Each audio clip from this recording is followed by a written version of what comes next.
Well, we've had a couple good days of work, but we obviously need, more time to really get ready for this game. We got a lot of multiples, a lot of things that we need to work on and clean up with our players. Our players need to get a better understanding of what they're going to see, focus a little bit more on what they need to do to be able to recognize it in the game and get lined up and key things and do things the way we feel like we need to do them so that we can execute and focus on, the task at hand.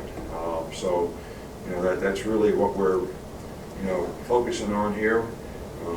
It's a big rivalry game and something that any great competitor would really love to be a part of and probably some people dream about.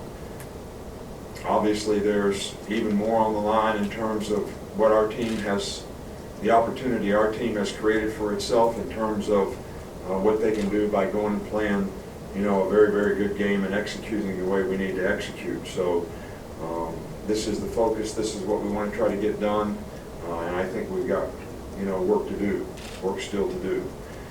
One thing I would like to say to everybody out there is, Thanksgiving is a great holiday, probably one of my favorite holidays. We spend a lot of time thinking about what we don't have, all right, but this is the one time that we ought to be thinking about all the good things that we do have, the great relationships that we have, appreciate all the things that we have.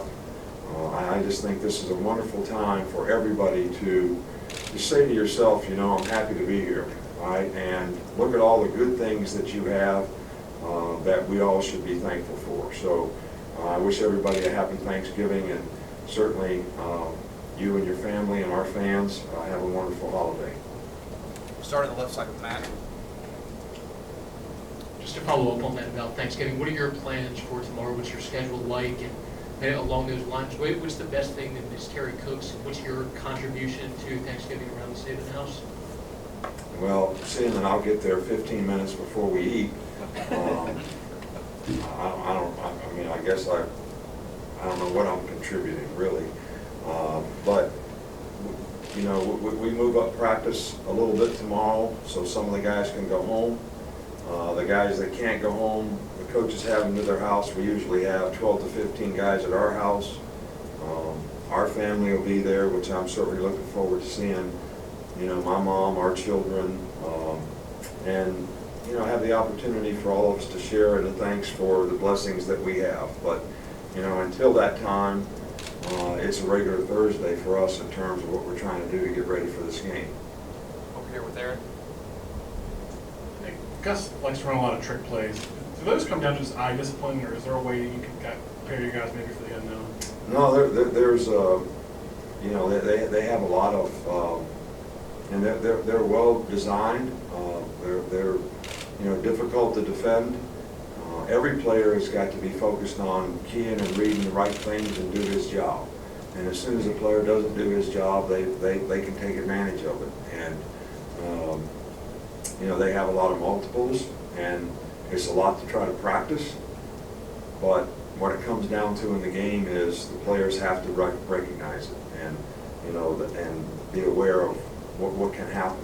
So they do a really good job on offense. Stay over here with Mark.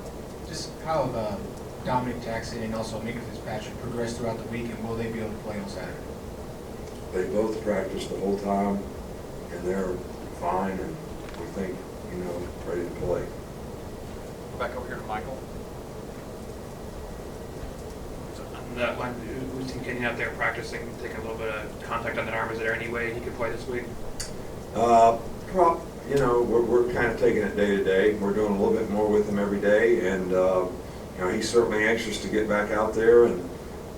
But I don't know if he's done enough in practice. I always ask the player when we get to the game if he thinks he's capable of doing his job well, and I'll certainly have that conversation with him sometime between now and then.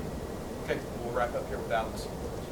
Obviously, you've had several coaches go on to head coaching jobs, and several more on staff now being mentioned.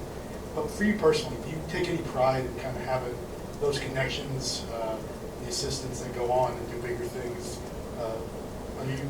Well, I really appreciate the great job that, the people on our staff do for us. And I know that every assistant coach is motivated to professionally advance himself so that he may have a better opportunity for his family. And for the people who've done a good job for you and how much you appreciate it, you certainly like to help them do that, but you also feel good about the fact that